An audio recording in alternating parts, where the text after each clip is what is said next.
高端访谈，专访西门子股份公司董事会主席、总裁兼首席执行官博乐仁。参加习近平主席与国际工商界代表的会见，他表示备受鼓舞。We are very much in sync what was said and what we hopefully can contribute to the country. 他说，中国是全球最具创新力的市场之一。If you want to make it globally, I do believe you have to make your point in China as well. 见证改革开放，他这样解读中国式现代化的独特之处。I think it's the combination of a very demanding market, the innovation strength, the entrepreneurial spirit of the people.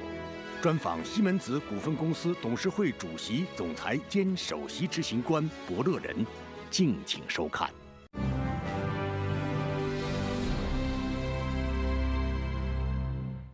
关注国际焦点，洞察世界风云。大家好，欢迎来到本期的高端访谈，我是邹韵。前段时间，国家主席习近平在北京人民大会堂会见国际工商界代表。今天我们即将对话与会嘉宾之一，西门子股份公司董事会主席博乐仁。习主席在讲话中指出，与中国同行就是与机遇同行。博乐仁先生对此有何感触？曾在上海工作和生活过的他，对中国的改革开放进程有哪些切身的体会？用惊喜来形容中国创新对世界的启示，他如何解读心智生产力，又如何看待人工智能等技术的发展对人类社会的革新性影响呢？今天我们一起在对话中寻找答案。3月28日，习近平主席亲切会见国际工商界人士，激励他们深耕中国，投资未来。在会见中，习近平主席表示，实践证明，外资企业是中国式现代化的重要参与者，是中国改革开放和创新创造的重要参与者，是中国联通世界、融入经济全球化的重要参与者。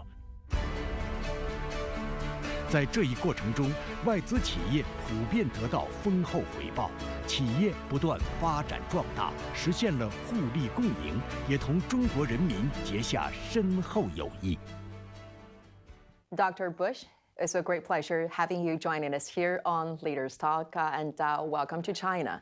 And I heard just a few hours before our interview, you attended a meeting which was held by President Xi with the leaders of multinational companies. And you were there, we heard, sitting right on the opposite side with President Xi. So how do you feel about the meeting, and what are some of the key messages delivered there?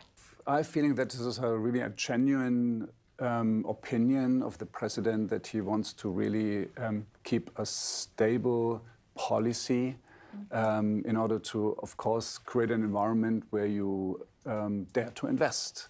So it's also, he talked also about the stabilization of the supply chain and also the deployment of the new quality forces, which is super important and which is all about technology coming into the manufacturing space in particular. So from us, it was encouraging. We are very much in sync what was said and what we hopefully can contribute to the country. And during the meeting, President Xi also shared some of his personal feelings about the years that he worked in Fujian and about his experiences of dealing with multinational companies. How did you feel with him? This was very interesting. He always, when somebody was speaking, he always replied with a personal note. During his time in Fujian, for example, his time in Shanghai, visiting the plants of companies, but also visiting some of the headquarters of companies abroad. It was always a kind of a reflection of what his personal relationship with the respective company and speaker was, which is very, very interesting. It's a very positive signal, I would say. Did you get a chance to talk to other foreign executives about their feedback of the meeting? Yeah, similar. They were very much impressed again about this personal engagement of the president and the whole message which was wrapped around an open market, which is really happy to accept more investments on the one side and also a contribution.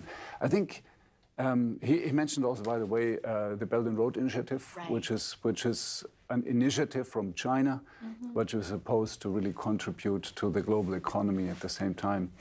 And you have spoken highly before about the Belt and Road Initiative, which was a great idea proposed by President Xi.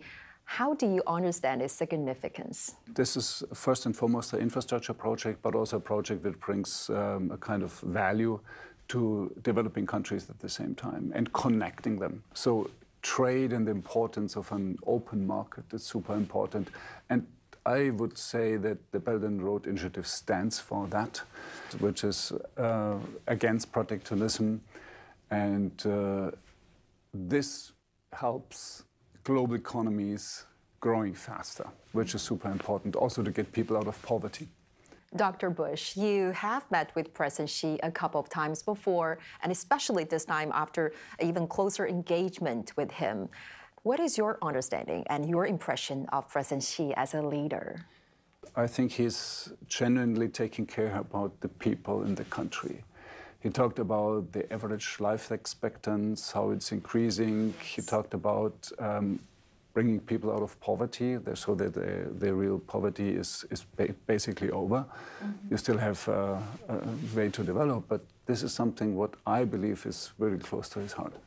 What are some of the takeaways that you have now might influence your decision here in the Chinese market? Some of the spirit, some of the messages, maybe some of the hints of developments that you think might be helpful in the landscape and the development in this market? So for us, it's just underlining and supporting what we do.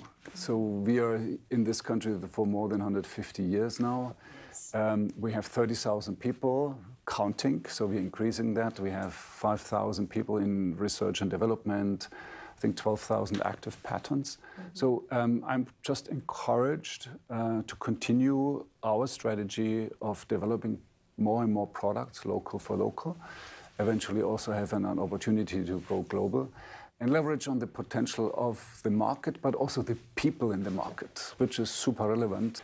He talked, for example, also about what government does in order to really make it easier for companies.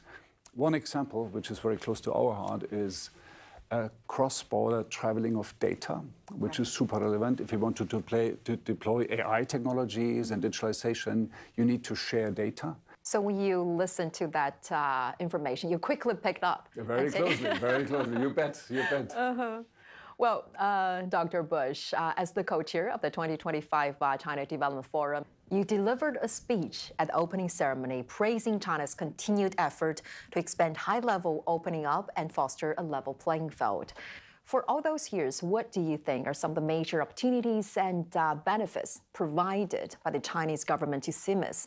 So in my speech, I said that the world is in the midst of a huge transformation for many reasons. You can talk geopolitics, for example.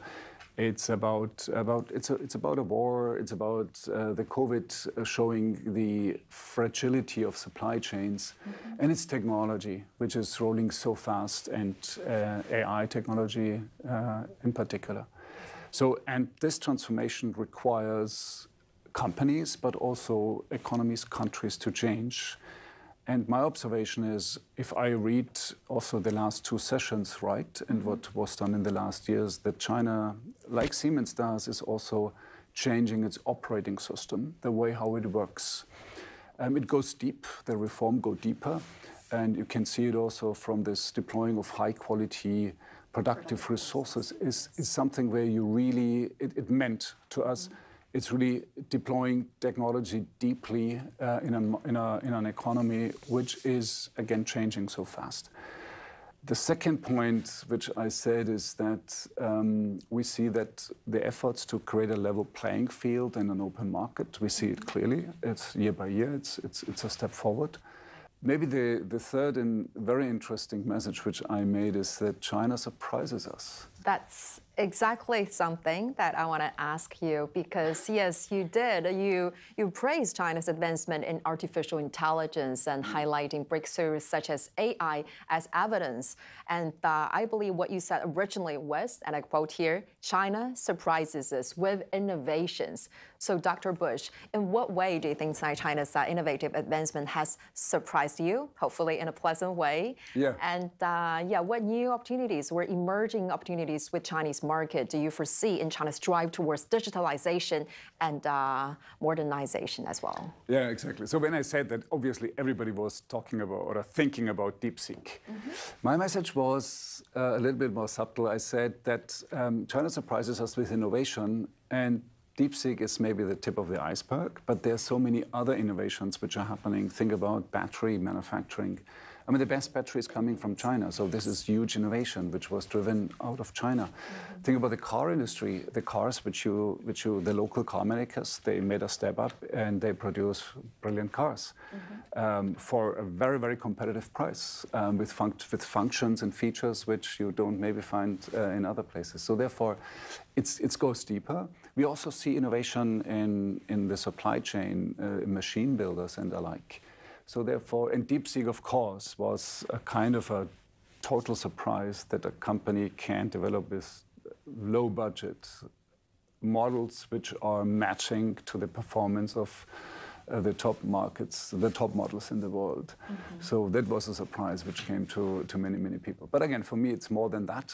Apart from the surprises that you observed, do you see new opportunities and potentials together, or for your company, together with China's rise in artificial intelligence? So we say China is, meanwhile, one of the most innovative markets. It's the fitness center, so to speak, for our developers and for innovation.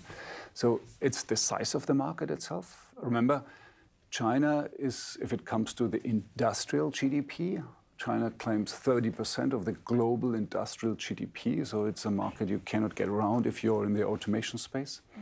And number two is, again, the demand from our customers is really on the high level. So it's not just cheap products, it's really innovative product for, at the same time, a competitive price.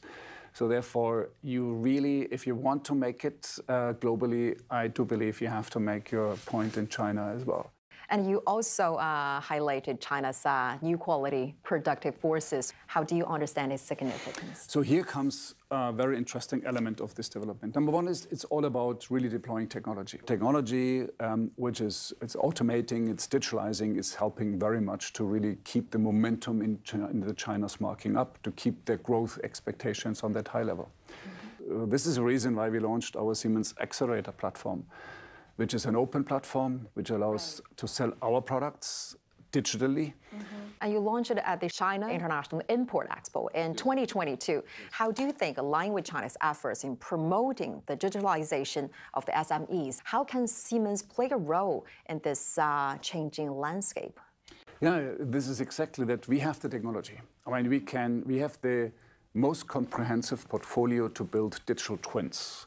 So, and digital twins are not only look like the real thing, they behave like the real thing in the real world. So when you shake it, when you drop it, when you expose it to water, or even when you run a software on it, we can simulate everything. So we create a fully fledged physical-based digital twin. And this helps companies to accelerate their development time, develop better products, but also leverage this technology in the manufacturing space so you can drive productivity, reduce your footprint, also your energy consumption. Since this technology, we want to spread it to many, many companies, also smaller ones. And we are building an ecosystem of integration companies, so they help deploying the technology on the shop floor if the companies don't have the capabilities. Dr. Bush, you also emphasized once that withdrawing from the Chinese market was not an option. That was even at a time when your company was under tremendous pressure to divert away from it. So what made you so determined and committed to engage with the Chinese market? Number one, it's one of our largest market. And number two, it's developing into the most innovative markets. So you have to play there in order to stay competitive. And last but not least, it's the people. It's amazing, the people which we have here in the company, their passion, their dedication, but also their competence in develop products in absolute super fast speed. That's amazing. Why wouldn't I not tap on this potential? 在西门子中国总部有一条长长的荣誉走廊，记录着西门子在中国发展的点点滴滴。 Oh, this is our Chengdu. This is a landmark project. This is a landmark. It's a World Economic Forum lighthouse project. It's one of the most digitalized plants in the world. It's Industry 4.0, as it says. Yes. So it's basically deploys all technologies which we have, and it's fully automated. It's hard to beat. It's hard to beat. Oh, that was CIIE. I think. Siemens has take part in each and every CIIE every year, right? Sure, in 2018 sure. and Nanjing. 2022. So this is a very special one. Nanjing is exactly what I explained to you before. Before the first excavation machine was doing the stuff, we made it fully digital. We made a digital version of that plant, 20% less energy, 25% higher productivity, a huge amount of higher flexibility, so we can change products. So you're really pushing the limits of a plant if we do it that way. And now comes the beauty. Since we have this digital twin, we keep it alive. So it means when we change something, when we want to put a new robot on the line, we can simulate it first and then stop the line maybe for a day and not for a week. Normally you do that for a week. You bring it in and you run it. So it's extremely powerful and showcased in Nanjing. An interesting information or knowledge that many people are not aware is that Siemens has been operating in China. You mentioned before, over 150 years. With the original partnership began, I think, in 1870s. And this is the letter of the founder wrote to his brother about his idea, right? Yes. I think exactly. So now, after over 100 years, and with profound changes taking place in global landscape, how would you portray the role of Chinese market in your global landscape? So what Werner von Siemens, our founder, was writing here in this letter to his brother, he says he believes that this is a market which needs technology also and products from Siemens. One of the first electric trams in China was provided by Siemens technology.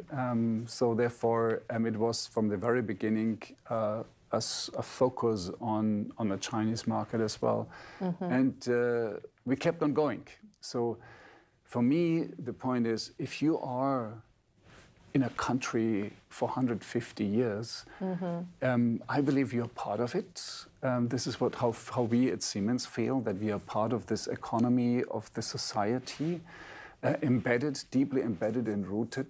And so it's another dimension which goes beyond the sheer size of a market, which goes beyond the growth potentials or the profitability expectations you make. It's really being part of a society, fully embedded, and that's something what makes, I believe, also the Chinese market for Siemens in particular very different. Right. And as the head of a multinational company who has operated here in China for over 150 years, and as someone who had actually first-hand experiences working in the country, what has been your personal observation and feelings about China's efforts in high-quality, high-level opening up process? So it is a process, as you said, is now maybe with this with a strategy of deploying new quality productive forces. It's just an extension on what we saw over the many years. I lived in China, it's more than 10 years ago, and I lived in China, and I saw that already coming. It started off in basically China being the workbench for the world. Just taking any products and manufacture them local in China with lower cost. And over the years, obviously, the companies working in China, including the international ones, the local ones, they acquired technology, knowledge, and own technologies. And you see an extension. it's boosted now because technology is changing so fast. So therefore, it's exactly completely right strategy to put more emphasis on that. Well, speaking of this connection with China, because you work here in China from 2005 to 2007. That was about 20 years ago. What insights did you gain back then that really influenced your approach of doing business here in China? Let me share an anecdote. At that time, I was responsible for our automotive business. Yes. And then my guys came to me and said, look, navigation systems, they are now entering the market in China, but we don't have a product which is market fit. So we were already here with radios, and this was a very successful business of ours. And they said, I cannot sell a navigation system for 5,000 euro into a car which costs 5,000 euros. This is not really a good idea. So we need to really substantially go with our cost down. Then I said, then develop one. They looked at me and whether I'm serious or not. From scratch? From scratch. And then I said, okay, here's the deal. I give you, I think at that time it was 600,000 euros to develop a prototype within 9 months, which I can drive, and if it works, then we will start, kick it off, and we will mass production. Go for mass production. They didn't say yes in the first place. They said, okay, let's think about it. So they went off my office. 2 weeks later, there was 2 guys, one for manufacturing and one for engineering. And they're Chinese. Absolutely. And they came back and said, deal done. So, and they got the 600,000 and they're working on it. I didn't hear anything about it. After 3 or 4 months, I was calling them to my office and saying, what are you doing? Where are you? Yes. And they said, don't worry, we will handle that. Okay. I mean, it was even not 9 months. It was 8 months later. They came back and put a navigation system on my table. They said, this is our prototype. Give it a try. I gave it to my driver. He loved it. It had, I have to say, it had once in a while a reset, which is all fine. It was a prototype, but it worked perfectly. And the point was, functional-wise and cost-wise, so the pricing, it was really hitting perfectly to the frame which I was giving. Yes. And then I said, okay, green light. Now you can bid on these products. And they won all large tenders in the next 1 or even 2 years. They really rocked the market. What are your learnings? What were your feelings or takeaways about, as you said, the Chinese dynamics, maybe in this working process? It was clearly a culture shock at the beginning, right? Yeah, I would not call it a shock. It was a very different. Cultural party, so to speak. No, I mean, number one learning is empowerment. You have to empower people. But empowerment is you have to be very careful. It's not anarchy. It's about you give a strategy, you give a way going forward, and then you empower your people. It's a two-way street, because empowerment means you give trust. Right. On the other side, the people say, I'm now accountable in order to deliver. Your very insightful observation and understanding of technology, of development, and also those first-hand experiences working in China. And you also actually come to China every year, like 5 to 6 times, that's what I heard. Yeah. What is your understanding of the uniqueness of China's modernization? I think it's the combination of a very demanding market, the innovation strengths, as I said before. But let me add one more element in it. It's the entrepreneurial spirit of the people. And this is such a very interesting combination. I would even say maybe Chinese people have an entrepreneurial spirit, or even DNA to some extent. Dr. Bush, I also heard that you have a special China room in your home, showcasing lots of items that you collected that are relevant with the Chinese culture. Very impressive, I would say. Yeah. And so can you maybe share with us a couple of them that you felt are most meaningful? Yes. So first and foremost, this is not a Chinese room, it's our living room. So this thing sits in the middle of our living room, and it's really a highlight. What you see there, I think it's on the bottom right, you see stamps. These are Chinese stamps with my Chinese name, Bor乐仁on it. Right, and the ancient Chinese calculator. Exactly, here. Chinese Yes. calculator. So I'm a physicist by education, so definitely And you I loved have mathematics when you were to have young. a Chinese calculator. Yes. This is a teacup which is a couple. So these are, I think, two birds which are entangling. Oh. This is a gift for couples when they marry. The newlywed. And exactly. And I think this was a gift from a friend of ours in China who says this is kind of the marriage between us and China. Wow, that's in so a way. sweet. So Yes. it's very nice. And also the terracotta warriors. I got an edition from Sun Tzu, The Art of War, the book, and it's written on bamboo in traditional Chinese. Wow. So it's a roll, and this is a very precious gift which sits in our library. And you just mentioned your Chinese name, Bo Le Ren. Bo Le Ren. Did you choose it for yourself? Do you have any idea what actually it means for each character? Sure. I could even Write it? Maybe we can do it after when we when we can sign give it a try.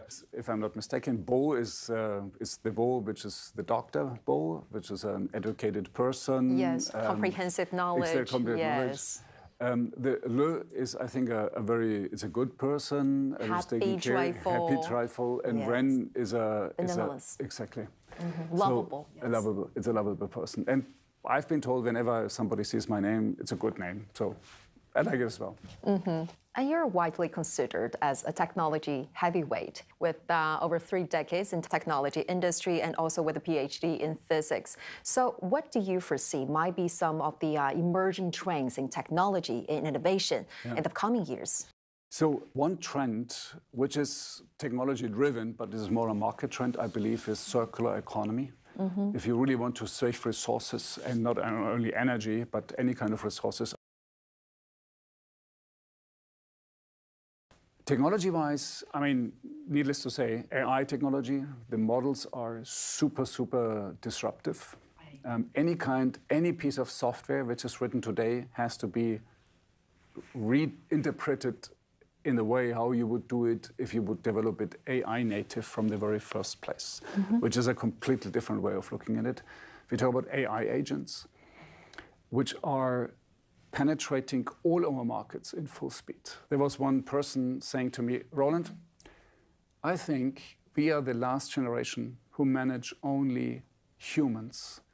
The next generation of manager will manage humans and AI agents. Think about that. This is very disruptive. And then you have topics like quantum computing.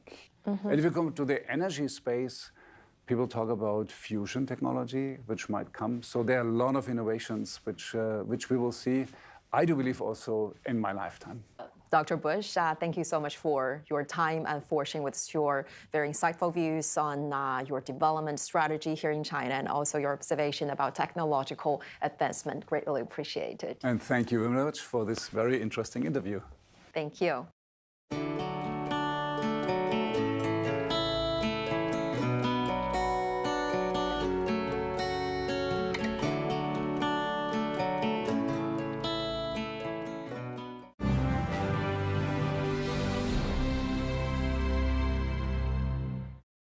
在专访当中，伯乐仁先生表示，中国是全球最具创新力的市场之一。中国扩大高水平对外开放，为外资企业提供了良好机遇。他对中国未来的发展充满信心。感谢您收看本期的高端访谈，我是邹韵，我们下期再会。